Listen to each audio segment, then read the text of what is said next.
I love Rohini. রূপ সাদা জল নেমে আসছে, অনেকে স্নান করছে, কি অপূর্ব দৃশ্য।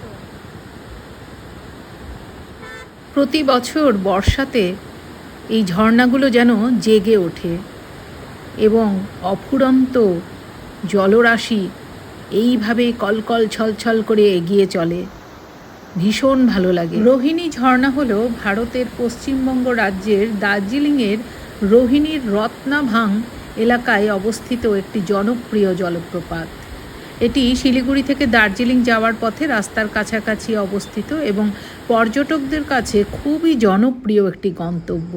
এই ঝর্ণাটি চারপাশে সুন্দর প্রকৃতি ও পাহাড়ের মাঝে অবস্থিত, যা অনেক পর্যটক রোহিণী মন্দিরের কাছে এসে পৌঁছেছি। মন্দিরের দিকে যাচ্ছে, জলে ভরে গেছে। আমাদের মতো আরও অনেক পর্যটক এসেছেন। এমন সুন্দর প্রাকৃতিক পরিবেশে এসে তারাও সকলে খুব খুশি, আনন্দিত। এই অঞ্চলে চারিদিকে অনেক বড় বড় বটবৃক্ষ আছে, তাদের ঝুড়ি চারদিকে ছেয়ে আছে। নিচে রোহিণী লেক, আশপাশটা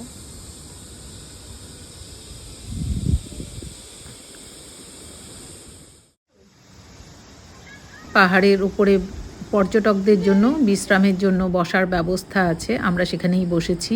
চারিদিকে শুধু পাহাড়, নিচে বসতি।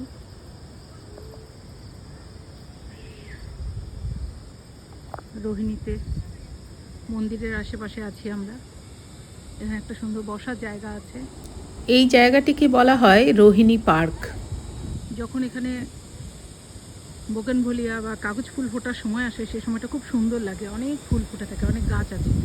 এখন সিজন না, ফলে ফুলগুলো নেই, নাহলে দারুণ সুন্দর লাগে। কাঞ্চন এখানে বসে আছে, দেখুন কি দারুণ একটা প্রজাপতি, সাদা কালো মেশানো, কি অপূর্ব সুন্দর।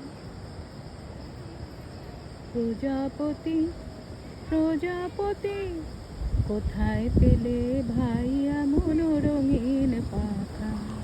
এমন সুন্দর পরিবেশে সত্যি মন একরাশ ভালো লাগায় ভরে যায়।